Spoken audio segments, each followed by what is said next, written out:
Hey, I'm Hope. What's your name? Booth number 9, the boy yelled, punching the table. It's okay. I'll sit right here with you. He threw a fork at her. She didn't flinch. He smashed his plate. A man yelled, "Get that kid out of here!" Hope knelt down, turned back with a pancake. Be careful. She cut it into perfect squares, one by one, slowly. The boy stopped yelling, picked up the fork, finished eating. Well done, sweetie. The girl only had $34 left to live on, with her grandmother waiting at home. She used that money to comfort the boy. The boy's father had witnessed it all. A $2.3 billion CEO witnessed a stranger accomplish what 6 therapists couldn't. And this act of kindness is about to give her a life she never knew. That morning, Hope had woken at 5:15 a.m. to the sound of her grandmother coughing. Not the normal kind, the kind that rattled the walls. She ran barefoot across the cold floor, the heater had been broken since October, and found Ruth Sullivan sitting up in bed, oxygen tube loose, lips turning pale, hands trembling. "Grandma, breathe. Slow." Hope fixed the tube. Checked the tank. Almost empty. One backup left. After that, nothing. She'd called the medical supply company last week. They said the same thing they always said. Pay the balance first. The balance was $1,200. She had $34. "I'm fine, baby," Ruth whispered. "Stop looking at me like I'm leaving." "You're not leaving." Hope lined up Ruth's medication, 7 pills 3 times a day, made oatmeal, kissed her forehead, and headed for the door. Ruth grabbed her wrist. "You're 24. You should be worrying about your own life." "You are my life, Grandma." The 6 a.m. bus. 45 minutes, standing. Hope watched a free lecture on her cracked phone. A professor explaining how autistic children respond to routine and pattern.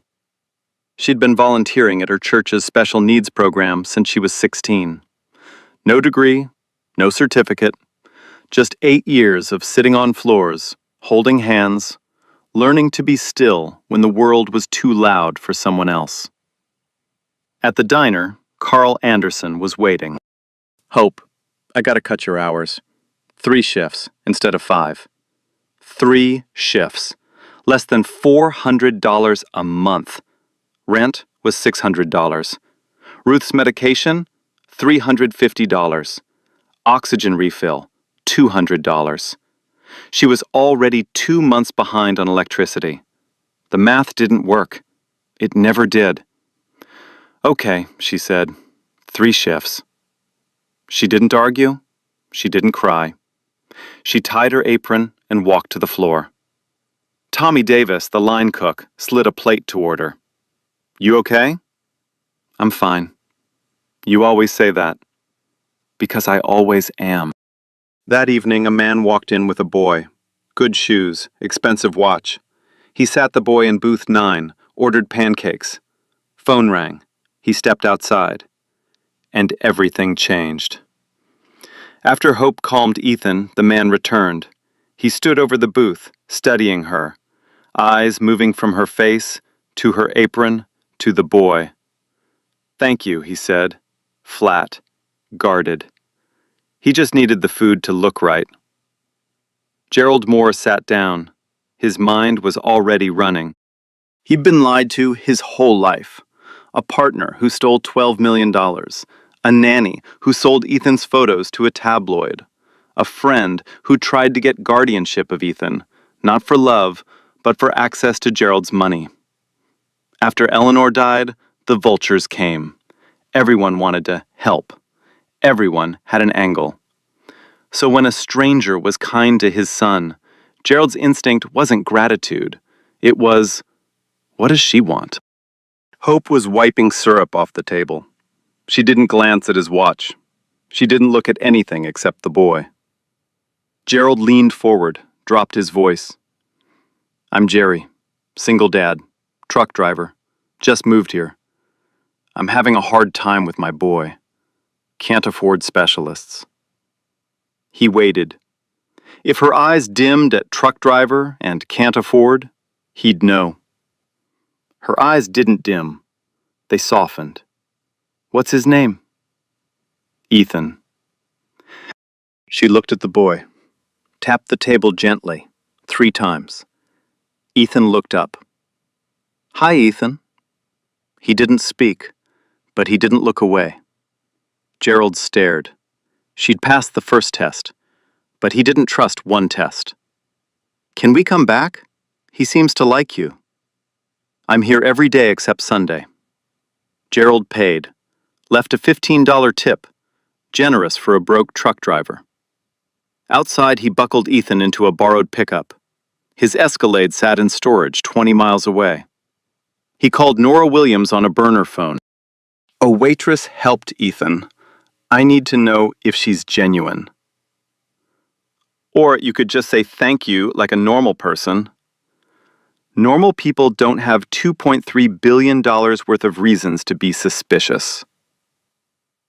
That night, Hope told Ruth about the boy. Ruth listened, then said, "Sounds like God put him in your booth for a reason." Hope didn't answer.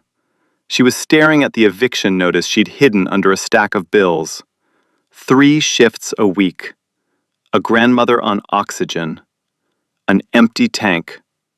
No refill coming. And tomorrow, she'd tie her apron and smile like nothing was wrong. Because that's what Hope Sullivan did. She carried everything and complained about nothing. 3 days later, the man came back. Same flannel shirt, same beat-up truck, same boy. But this time, something was different. Ethan walked through the door and stopped. He scanned the room, past the counter, past the booths, past the customers, until his eyes found her. Then he walked straight to Hope and reached for her hand. The diner went silent. Tommy froze behind the kitchen window. Carl Anderson stopped wiping the counter. A woman at table 4 put her coffee down. This boy, the same boy who had thrown a fork, smashed a plate, screamed until his face turned red, had just walked across a room full of strangers and grabbed a waitress's hand. Gerald stood in the doorway. His legs wouldn't move. "He doesn't do that," he said. His voice cracked. "He doesn't go to people. 6 therapists, 2 years, not one of them could get him to do that." Hope knelt down. She didn't force eye contact. She held Ethan's hand and tapped his palm, 3 times, soft and steady. Ethan tapped back, 3 times. Gerald's chest tightened. He'd spent $80,000 on specialists with degrees and treatment plans. Not one of them thought to just hold his son's hand and tap. He sat down in the booth. The lie came easier this time. "Listen, I lost my wife 2 years ago. Can't hold a job because Ethan needs constant care. Insurance dropped us. We've been moving from town to town, just trying to survive." Every word was fiction, but he watched Hope's face like a man reading a verdict. Hope didn't look at him with pity. She looked at him with recognition, like she knew what it meant to carry something too heavy to put down, but too precious to let go. "Would you," Gerald hesitated, "would you be willing to spend some time with him, outside of work? I can pay you $50 a week. It's all I got." Hope looked at this tired man in his worn-out flannel. She looked at the boy still holding her hand. "Keep your money, Jerry. I'll come on my days off." Gerald stared at her. She had $34. He knew Nora had already done a background check.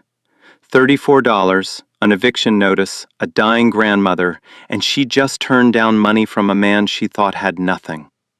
He called Nora that night. She refused the money. Good, so she passed. I don't know yet. Gerald, you know. You just don't want to admit it because then you'd have to trust someone. Silence. That same week, Hope's world got smaller. The letter came on a Wednesday. Ruth's home care insurance? Reduced. New monthly gap, $1,800. More than Hope made in 2 months on 3 shifts. She sat at the kitchen table that night with a calculator and a stack of bills. Rent, medication, oxygen, electricity, food. No matter how she arranged the numbers, there were always more bills than dollars.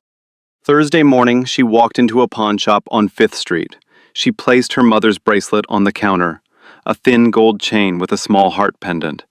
The only thing she had left of the woman who gave birth to her and died before Hope turned 3. The man behind the counter turned it over. $60. She took it. She used $45 to buy sensory toys, textured fabrics, and wooden blocks for Ethan. She picked each item carefully, smooth surfaces, soft edges, nothing that would overwhelm. She spent money from selling her dead mother's bracelet on a stranger's child. Let that sit for a second. Saturday morning, she showed up at Jerry's rented house with 2 plastic bags. Gerald opened the door. "Where'd you get all that?" "Dollar store had a sale," she lied. She smiled when she said it, like it was nothing. Like she hadn't just sold the last piece of her mother to buy blocks for a boy she'd met twice. She lied to protect a man who was lying to her. Neither of them knew it yet. Gerald watched her set up the living room, arranging blocks by color, laying out fabrics by texture, building a small, organized world for his son to feel safe in. He called Nora that night. His voice was barely a whisper. She spent her own money. She refused mine and spent her own. Hope didn't have a method. She had patience. Every Saturday, she showed up at Jerry's rented house at 9 a.m. sharp. Same 2 plastic bags, whatever she could afford that week. Sometimes new blocks, sometimes just crayons and paper. Once, she brought Ruth's old wooden spoons because she'd noticed Ethan flinched at plastic, but relaxed when he held something smooth and wooden. She watched him the way most people don't bother to watch, not with clinical distance, with curiosity, with care. She noticed he calmed down when things came in patterns, so she built patterns everywhere, tapping rhythms on the table, arranging blocks in rows of 3, cutting food into identical pieces. She turned the chaos of his world into something predictable. She noticed he couldn't say what he needed, so she invented a language. She sat beside him and drew simple pictures. An apple meant hungry. A bed meant tired. A door meant outside. She slid the paper to him. He stared at it for a long time. Then, one Saturday, he picked up a crayon and drew a circle, and pointed at his cup. Circle meant water. Ethan was talking, not with words, but talking. She created a tapping system, their private code. 1 tap, yes. 2 taps, no. 3 taps, I'm okay, I'm here. When Ethan had meltdowns, throwing things, screaming until his throat went raw, Hope didn't restrain him. She didn't leave. She didn't panic. She sat on the floor beside him, cross-legged, silent, still, like a rock in a river, letting the current crash around her until it slowed on its own. When the screaming stopped, she'd tap his palm 3 times. He'd tap back, every single time. Gerald watched all of this from the kitchen doorway. He'd hired therapists with PhDs, published research, $500 an hour rates. Not one of them sat on the floor. Not one of them waited. He called Nora after every session. She's doing things no specialist ever tried. And she still thinks you're broke? Yes. This has to stop, Gerald. Not yet. 4 weeks in, a Saturday like any other. Hope was cutting apple slices for Ethan. Same routine, same size, arranged in a circle on the plate because he liked circles now. Ethan picked up a slice, ate it, reached for another. Then he stopped. He looked at the empty spot on the plate, looked at Hope, and said, "More." Hope's knife stopped mid-cut. Gerald, leaning against the kitchen door frame, dropped the glass he was holding. It shattered on the tile. "More," Ethan said again. Quiet. Clear. Hope's eyes filled. She cut another slice, placed it on the plate. Her voice barely held together. "There you go, baby. More." Gerald sat down at the table, pressed his hand over his mouth. His shoulders shook. His son had just spoken. After 2 years of silence. Not in a clinic, not with a specialist. In a rented kitchen, with a waitress who earned $4.50 an hour. That night, Gerald called Nora. His voice broke on the first word. She got him to talk. 4 weeks, Nora. 4 weeks. So she's real. Gerald closed his eyes. She's real. He believed it now, completely. But he still didn't tell Hope who he was. Not because he doubted her, but because he was terrified. Right now, Hope treated Ethan like family. If she knew he was worth $2.3 billion, everything might change. She might become careful, professional, distant. He couldn't risk that. Not when his son had just said his first word. So the lie continued, and the trap got deeper. The weeks blurred together, and Ethan kept speaking. More became no. No became eat. Eat became home. And then, on a Tuesday evening, while Hope was packing up after a session, Ethan looked at her from across the room and said, "Hope." She turned around. "What did you say?" "Hope." Her name. Her name was his third word. Gerald was in the kitchen. He heard it. He set down the pan he was holding very carefully, walked to the bathroom, closed the door, and cried. His son had learned 6 words. More. No. Eat. Hope. Home. Daddy. Hope came before Daddy. Gerald didn't know what to do with that. So he stood in the bathroom with his back against the door and let it hit him. The full weight of what this woman was doing for his son. For free. While she was drowning. Because Hope was drowning. She'd lost another shift at the diner. Carl felt terrible, but the numbers didn't lie. Business was down 40% since the new highway bypass opened. 2 shifts a week now. Less than $250 a month. She hadn't paid rent in 2 months. The eviction notice had turned into a final warning. The landlord had knocked twice. The second time he didn't knock. He taped the notice to her door, where all the neighbors could see it. She pulled it down before Ruth could read it. Ruth's oxygen tank ran out on a Thursday night. Hope drove to 3 pharmacies before she found one that would let her put a refill on a payment plan. She signed the paper at 11 p.m., hands shaking, knowing she had no idea how she'd make the first payment. She ate once a day, sometimes just whatever was left on plates at the diner before she bussed them. She told herself it wasn't that bad. She told Tommy she wasn't hungry. She told Ruth she'd already eaten. She lied to everyone, about everything, except Ethan. With Ethan, she was completely honest. She gave him every ounce of energy she had left, and some she didn't. Tommy noticed. He cornered her behind the kitchen one morning. "You've lost weight." "I'm fine." "You're not fine. You're disappearing. When's the last time you ate a real meal?" "Tommy, drop it." He didn't drop it. He started leaving extra food on the counter. A sandwich wrapped in foil. A container of soup.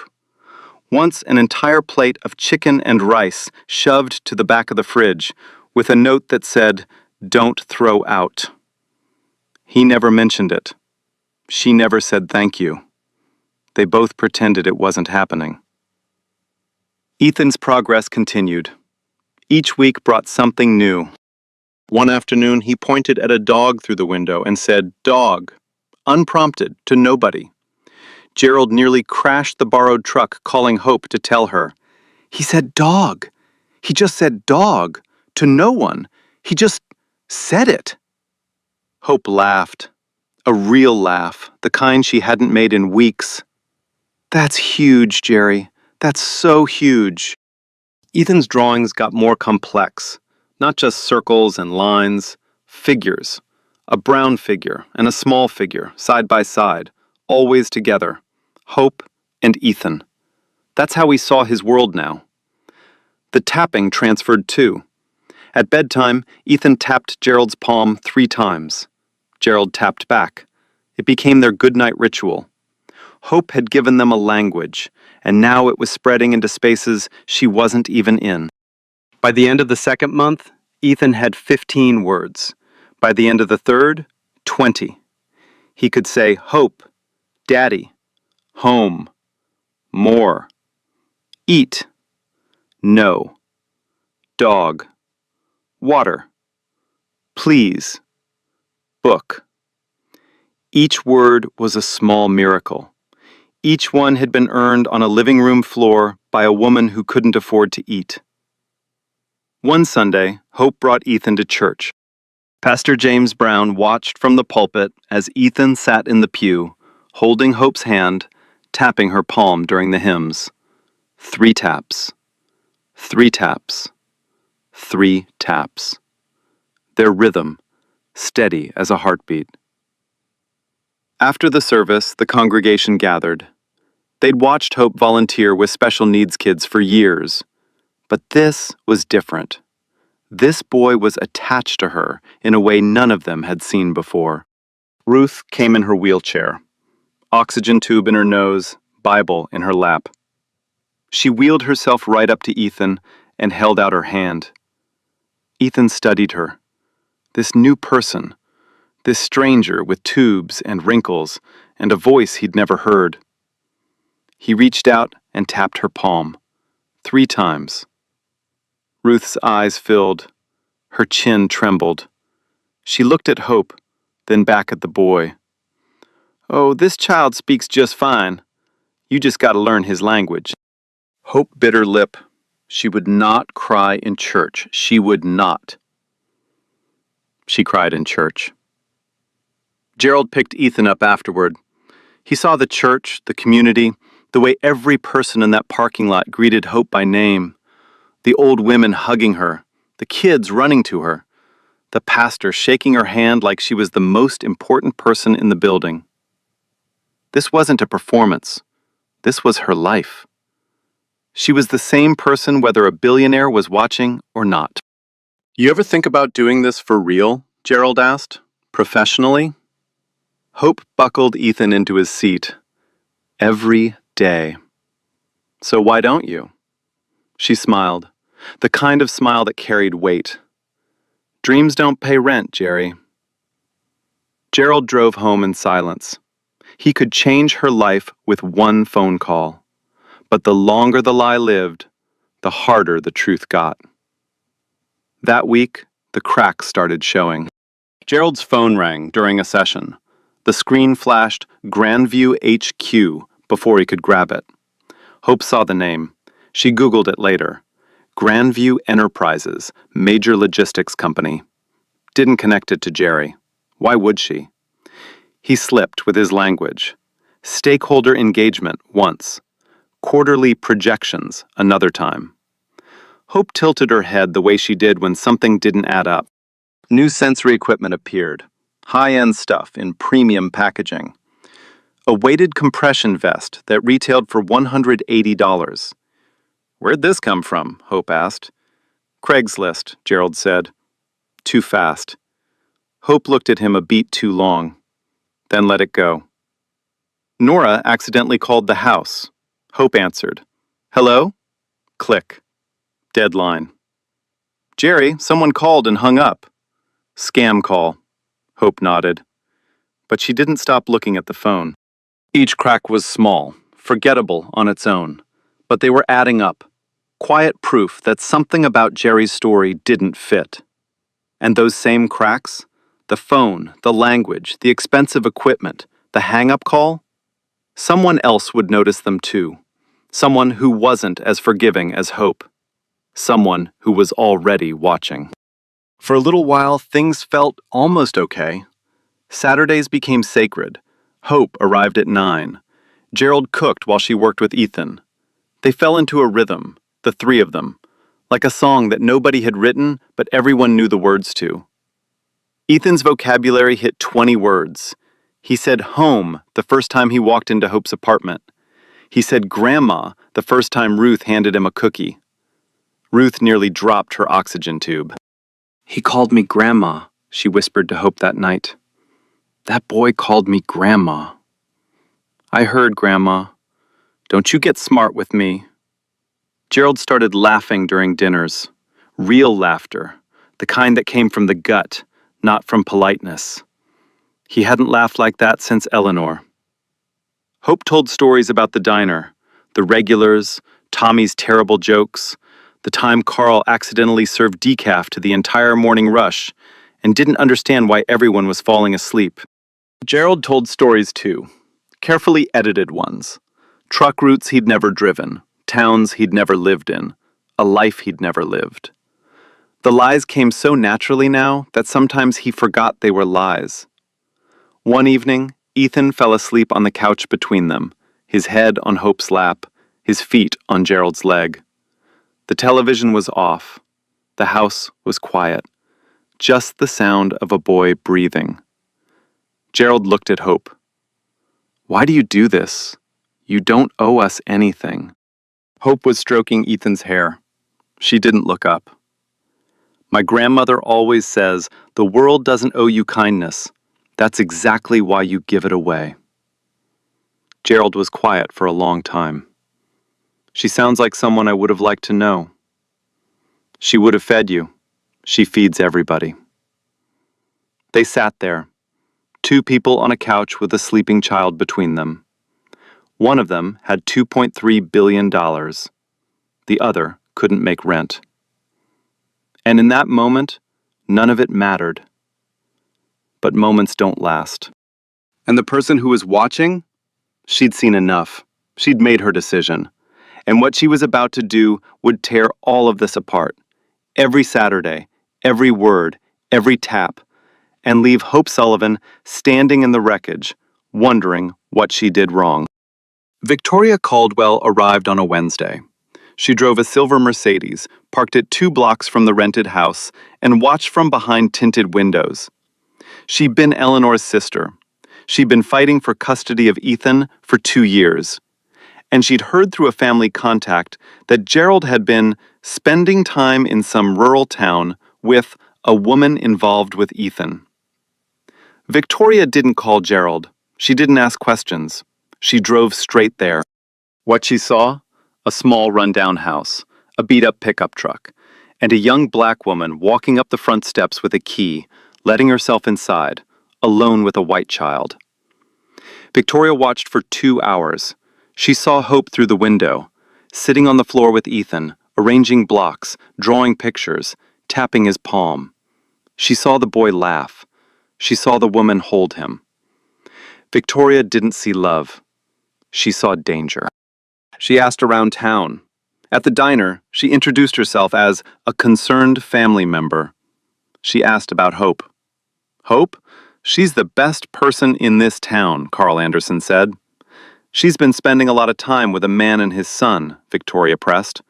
Don't you think that's unusual? Carl stared at her. I think it's kind. But Victoria found what she was looking for at the gas station. A woman filling up her tank said, Yeah, I've seen her going in and out of that house, alone with that kid for hours. It's a little strange if you ask me. That was enough. Victoria didn't talk to Hope, didn't talk to Gerald, didn't watch a single session, didn't see the drawings, the tapping, the 20 words. She filed the complaint with Child Protective Services. The complaint stated, an unqualified, unlicensed stranger was providing unauthorized therapy to a vulnerable, special needs child. The father appeared financially unstable. The woman's motives were unclear and potentially exploitative. CPS sent 2 workers the following Tuesday. They arrived at 2 p.m. Gerald was out, buying groceries, part of the struggling dad routine he'd perfected. Hope was on the living room floor with Ethan. They were drawing. Ethan had just drawn a picture of a house with 2 figures inside, a brown one and a small one. He was humming, a sound he only made when he was calm. The knock came. Hope opened the door. 2 women in business clothes, lanyards, clipboards. "Are you Hope Sullivan?" "Yes." "We're from Child Protective Services. We've received a complaint regarding the welfare of a minor at this address. We need to speak with the child's father and evaluate the living environment." Hope's stomach dropped, but her face stayed still. "His father isn't here right now. He went to the store." "What is your relationship to the child?" Hope looked back at Ethan. He was still drawing, still humming. "I'm his friend." The CPS worker wrote something down. "Are you a licensed therapist?" "No." "Do you have any professional certification in childcare or special education?" "No." "How long have you been seeing this child unsupervised?" "About 3 months." The workers exchanged a look. The kind of look Hope had seen before. The kind people give when they've already made up their minds. "Ma'am, we're going to need you to step away from the child until this investigation is resolved." "Step away?" "You cannot have unsupervised contact with the minor until we've completed our evaluation." Hope stood in the middle of the living room. She looked at the blocks on the floor, the drawings, the crayons, the wooden spoons from Ruth's kitchen. 3 months of work. 3 months of words. 3 months of taps. "Okay," she said, because what else could she say? She walked toward the door. Ethan looked up from his drawing. He saw her moving away. His humming stopped. "Hope?" She stopped.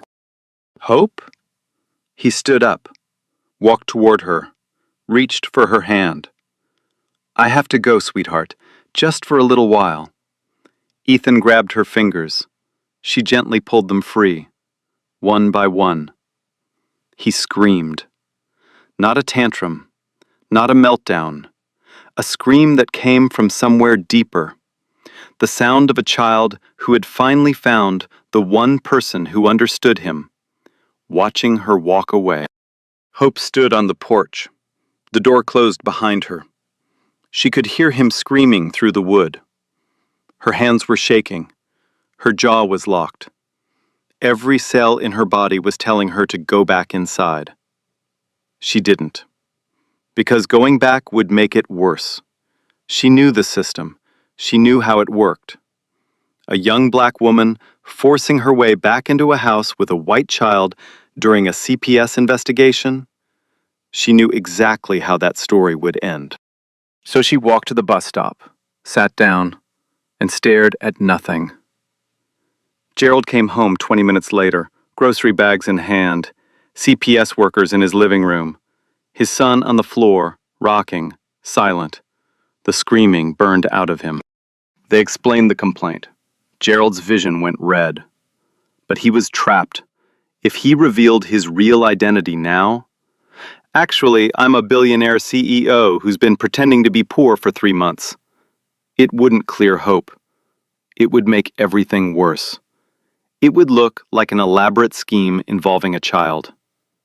He called Hope that night. "They think I'm hurting him, Jerry." Her voice was flat, empty. "They think I'm using him." "You know that's not true." "What I know doesn't matter. What they believe does." Tommy sat with her on Ruth's porch that evening. He didn't say much, just sat there. Ruth called from inside. "Hope, you didn't do wrong. Don't you sit out there getting small." Over the next 3 days, Gerald watched his son vanish. Ethan stopped saying Hope. Then he stopped saying Daddy. Then he stopped saying anything at all. The 20 words, gone. The drawings, gone. The tapping. He wouldn't even look at Gerald's hand. He sat in the corner of the living room, rocking, staring at nothing. The same boy he'd been before Hope walked into booth 9. 3 months of progress, erased in 72 hours.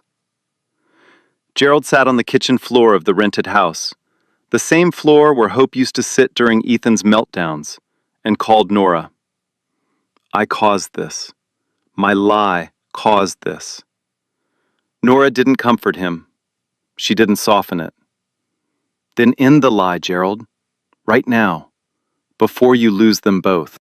Gerald didn't sleep that night. He sat in the rented house, the house that was never really his, in the life that was never really his, and made a list. Not on paper, in his head. The kind of list a man makes when he's about to blow up everything he built. Step 1. Tell Hope. Step 2. Tell CPS. Step 3. Face Victoria. Step 4. Live with the consequences. He called his personal attorney at 6 a.m., then his corporate legal team, then Nora. I'm ending it today. Good, Nora said. What do you need? Everything. Every piece of evidence that proves Hope Sullivan is exactly who she says she is. By noon, Gerald had assembled it all. Video recordings, time-stamped, that he'd been taking from the kitchen doorway for 3 months. First clip, Ethan, rocking, nonverbal, unreachable. Last clip, Ethan saying, Hope, more please, and laughing. The transformation was undeniable. Written reports from 6 previous therapists, all confirming 2 years of zero progress. 2 of them had recommended residential placement. All 6 had given up. Financial records proving Hope had received no significant money from him.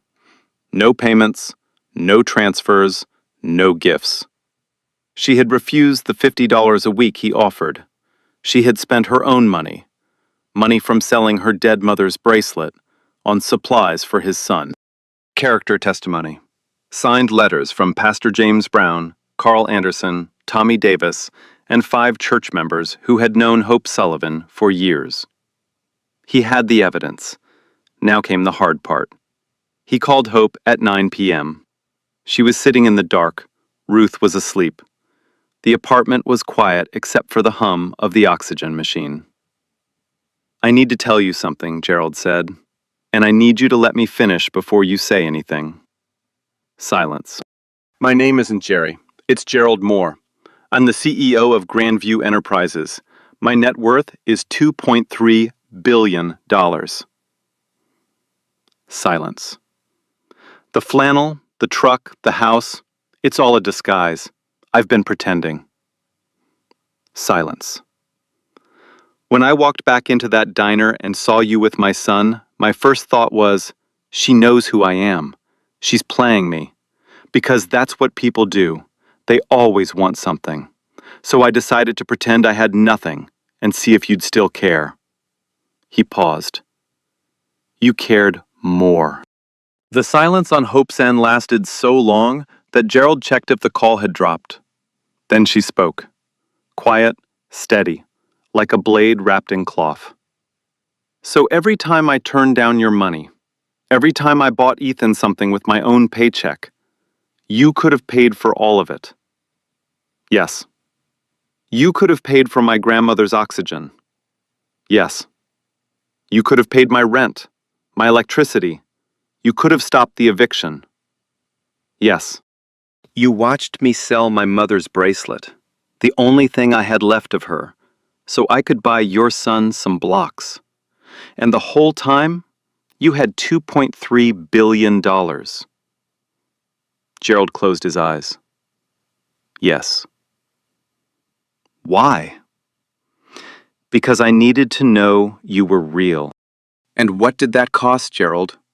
What did it cost to find out I was real? Her voice cracked for the first time. It cost me everything. My bracelet, my rent, my dignity, 3 months of my life that I gave for free. Not because I'm stupid, but because I thought I was helping someone who actually needed me. You were helping someone who needed you. Ethan needed you. Ethan needed me. You didn't. You just needed proof, and I was your experiment. Gerald had no answer, because she was right. You know what hurts the most, Hope said? It's not the money. It's that I thought you were someone who needed me. I thought I was the one person who could help when nobody else would. And the whole time, you had everything. You took away the one thing I had to give. The feeling that what I did mattered to someone who truly needed it. It did matter, Hope. More than anything I've ever paid for. Ethan speaks because of you. That's not a test result. That's real. I didn't do it for you, Gerald. I did it for Ethan. I know. That's why I'm going to fix this. You can't fix trust. She hung up. The apartment went quiet again, just the oxygen machine, humming. Ruth's voice came from the bedroom, soft. Baby, you okay? Hope pressed the phone against her chest. No, Grandma, but I think I will be. Gerald Moore walked into the CPS office at 9 a.m. on a Thursday morning. Not in flannel, not in work boots, not in the costume of a man who couldn't afford milk. 3-piece suit, Italian shoes, a Patek Philippe watch worth more than the building he was standing in. His attorney on his right, Nora Williams on his left. The receptionist looked up. Can I help you? My name is Gerald Moore. I'm here about case number 2024-3891, the complaint filed against Hope Sullivan. The supervisor came out within 2 minutes. She recognized the name. She'd seen it on Forbes. Mr. Moore? The Gerald Moore? Yes, and the man whose son is the subject of that complaint is me. I'm Ethan's father. The supervisor looked at his suit, looked at the case file, looked back at him. Sir, the complaint describes the father as a low-income truck driver. I know, because that's what I told everyone. I lied. I disguised my identity for 3 months, and the only person who did nothing wrong in any of this is Hope Sullivan. The supervisor leaned back. You're telling me you impersonated a low-income father for 3 months? Yes. With a child involved? Yes. And I understand how that sounds, which is why I brought everything you need to verify every word. Gerald laid it all out. Everything. Eleanor's death. Ethan's condition. 6 therapists. 0 progress. The diner. Hope cutting pancakes into perfect squares. His suspicion. The disguise. The test that became a trap. He took full responsibility. No spin. No lawyers talking for him. I created this situation. My deception triggered this complaint. The woman you're investigating gave my son something I couldn't buy, and I repaid her by letting the system treat her like a criminal. Then he presented the evidence. The video compilation. First clip. Ethan 3 months ago, rocking, nonverbal, unreachable, staring at a wall. Last clip. Ethan 2 weeks ago, sitting at a table, saying, Hope, more please, laughing when she tapped his palm. The CPS supervisor watched the screen without blinking. Her pen stopped moving. The therapist reports.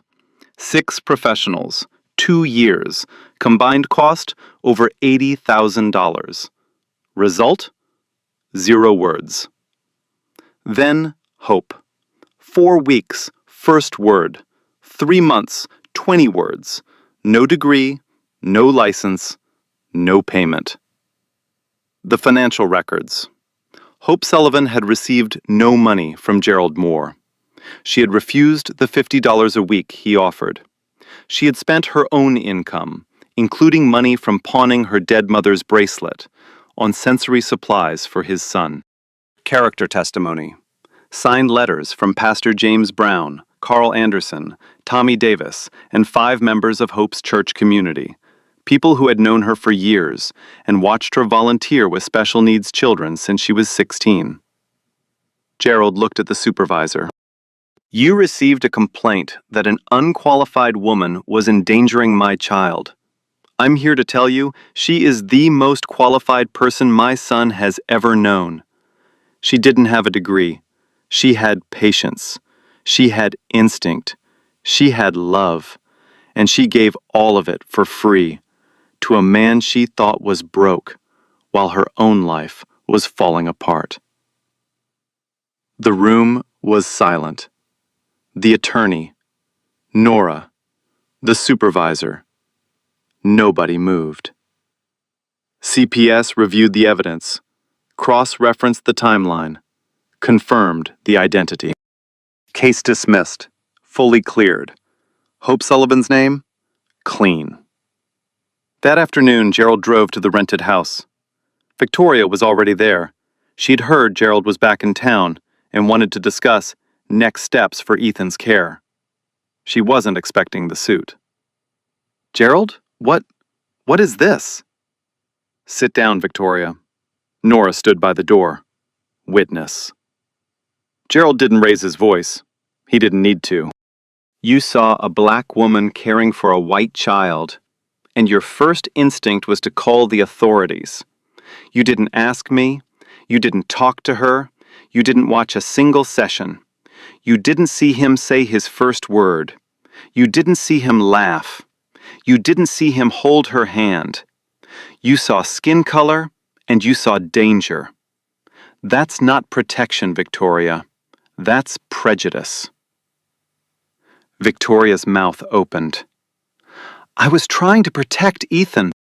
She got him to speak in 4 weeks, something your protection couldn't do in 2 years. And when you pulled her away, he stopped talking.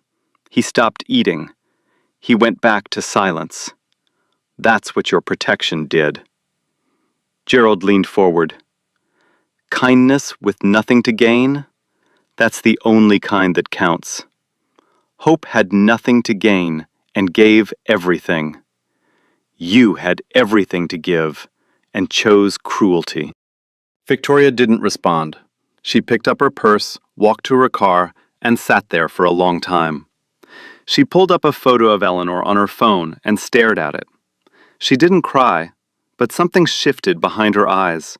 The slow, heavy recognition of a woman realizing she had become the thing she feared. That evening, Gerald drove to Hope's apartment. No entourage, no limo. He parked the borrowed truck, because the lie should end the way it started. He knocked. Hope opened the door. She looked at the suit, looked at the truck behind him, said nothing. He sat at her kitchen table, the small, worn table with the cracked edge and the water stain. The table where Ruth took her pills. The table where Hope had done the math that never worked. The table where Ethan's drawings were taped to the refrigerator behind it. A brown figure and a small figure, side by side. I spent my whole life thinking everyone wanted something from me, Gerald said. When you proved me wrong, I kept testing instead of thanking. That's my failure, not yours. Hope sat across from him, arms folded, eyes dry. CPS cleared you, completely. Your name is clean. She nodded, once. Victoria knows what she did. She won't be filing anything again. Another nod. I'm not asking you to forgive me. I'm not asking for anything. I just need you to know that what you did for Ethan, it was the most real thing that's happened in my life since Eleanor died. And I almost destroyed it because I couldn't believe someone could be kind without a reason. Hope unfolded her arms, not softening, just tired. I believe Ethan is real, she said. Everything between me and that boy, that was real. That's enough for now. Gerald reached into his jacket and pulled out an envelope. Thick, heavy. He set it on the table between them. When you're ready. Hope looked at the envelope. She didn't touch it. Gerald stood up, looked at the drawings on the fridge one more time. The brown figure, the small figure, always together. Hope? She looked up. I'm sorry. Not the kind of sorry that fixes things. The kind that knows it can't. He walked out, closed the door behind him. Hope sat at the table alone, the envelope in front of her, the oxygen machine humming in the next room, Ruth breathing, the apartment quiet. She didn't open it, not yet. She just sat there in the silence and let the weight of 3 months finally land. She opened it at midnight. Ruth was asleep. The apartment was dark except for the kitchen light, the one with the flickering bulb Hope kept meaning to replace but couldn't afford. She sat at the table, slid her finger under the flap, pulled out the contents. A check. She looked at the number, looked again, held it closer to the light because she thought she was miscounting zeros.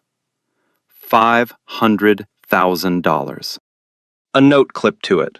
For Ruth, she raised you. Let me take care of her. Full-time nurse, all medications, all equipment, everything. Behind the check, a letter on university letterhead.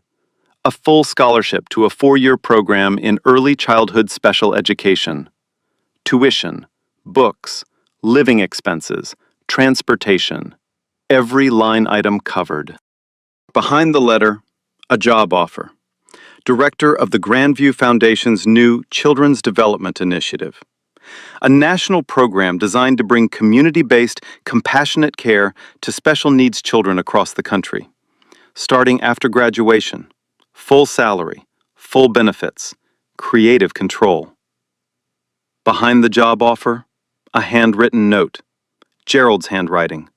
Uneven, like he'd written it more than once. Kindness with nothing to gain. That's the only kind that counts. You taught me that. Now let me give something back. Gerald. Hope read it again, pressed the note against her chest and closed her eyes. She stood up, walked to Ruth's bedroom. Ruth was awake. She was always awake when Hope needed her to be. Hope set the check on her lap. Ruth reached for her glasses, put them on, read the number, took the glasses off, put them back on, read it again. She looked at Hope over the rims. Baby, what on earth did you do? Hope smiled, the kind of smile that breaks and heals at the same time. I cut some pancakes, Grandma. 6 months later, Gerald's kitchen. Not the rented house, his real home. Warm light, Ethan's drawings covering every wall, crayons on the counter, wooden blocks stacked in the corner. Hope walked in carrying a bag of groceries and a textbook under her arm, first semester of college. She looked different, not richer, not fancier, just lighter, like someone who'd finally set something heavy down. Ethan saw her from across the room. He stood up from the table, walked toward her, and in a clear, full sentence, the kind that 3 months ago was impossible and 6 therapists said might never come, he said, Hope, I made something for you. He held up a drawing, 3 figures standing inside a house, a tall one, a small one, a brown one. Above them, in wobbly handwriting, one word, family. Hope knelt down, took the drawing, held the boy. Gerald stood in the doorway. He didn't say anything. He didn't need to. She didn't save him. He didn't save her. They found each other at a booth in a roadside diner on a rainy Tuesday night, and neither one let go. Gerald Moore had $2.3 billion and couldn't buy what his son needed. Hope Sullivan had $34 and gave it freely. The world tested her. Poverty, suspicion, a man who hid behind a lie because he couldn't believe kindness was real. Every time she chose the same thing. Show up. Be kind. She didn't pass a test. She proved some people don't need one. Ethan's drawing, 3 figures, 1 word, family, is still on Hope's refrigerator, next to her college letter, and a photo of Ruth, smiling. Something about this story won't leave me had. Sick therapist, $80,000, 2 years, razor worse. And then Waitress with $34 in her pocket sat on the floor, held a little boy's hand, and she started talking. No degree, no certification, no fancy method, just patience, the presence, the love, and that taught me something. The world tells us we need 2 qualifications to care. We need a title to help. We need permission to make a difference. But that's a lie. The most powerful thing you can give someone isn't your resume. It's your time, your attention, your willingness to sit on the floor and just be there. That's it. And sometimes that's worth more than any degree money can buy. But here's what really gets me. Hope was drowning. Empty fridge. Eviction notice. Grandma's oxygen running out. And she still show up. Every Saturday for free because it's never about her. It was about a little boy who needed somebody to stay. And she stayed.